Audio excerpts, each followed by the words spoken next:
if you look at it technically, and we will as we progress through this class, that in order to have any positive meaning in your life, you have to have identified a goal, and you have to be working towards it. And there is a technical reason for that. And the technical reason, as far as I can tell, is that the circuitry that produces the kind of positive emotion that people really like is only activated when you notice that when you're proceeding towards a goal that you value. And so that means that if you don't have a goal that you value, you can't have any positive emotion. So technically that's the incentive reward system, and the underlying circuitry is dopaminergic. And when that circuitry is activated, then it's part of the exploratory circuit. It gives you the sense of being actively engaged in something worthwhile. And that's, you tend to think of positive emotion as something produced by reward. But there's two kinds of positive emotion. One is the reward that's associated with satiation, and that's consummatory reward, and that's the reward you get when you're hungry and you eat. But the thing about eating when you're hungry is that it destroys the framework within which you were operating, right? It's time to eat. Well, you eat, and then that framework's no longer relevant. So the consummatory reward eliminates the value framework. And then you're stuck with, well, what are you going to do next?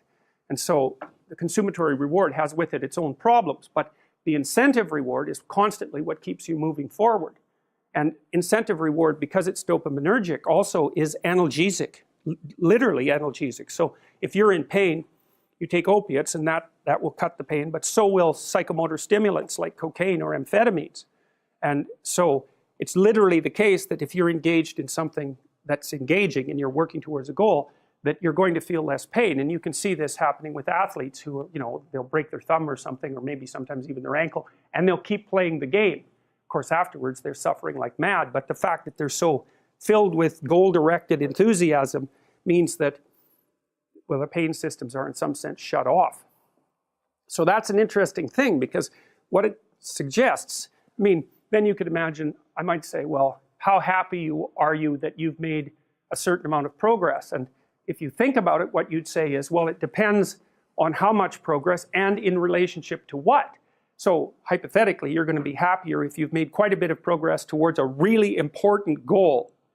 And then you have to think through what it means for a goal to be really important, because that's not obvious. Now, you could say, you're in this class and you're listening to some information, and maybe there's two reasons for that. You might find the information interesting per se, but let's forget about that for a minute. You need to listen to the information so that you can do well on the assignment, so that you can do well in the class. You need to do well in your classes so that you can finish up your degree. You need to finish up your degree so that you can find your place in the world.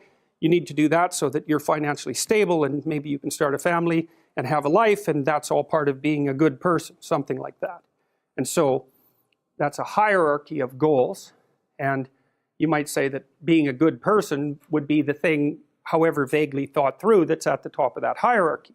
And then when you're doing things that serve that ultimate purpose, then you're going to find those more meaningful, and that meaning is actually produced as a consequence of the engagement of this exploratory circuit that's nested right down in your hypothalamus. It's really, really old.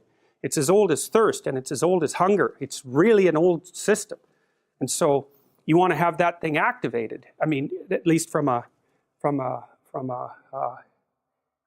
well, it isn't only from a hedonic point of view. It isn't a matter of being happy. It's the wrong way of thinking about it. It's much more complicated than that.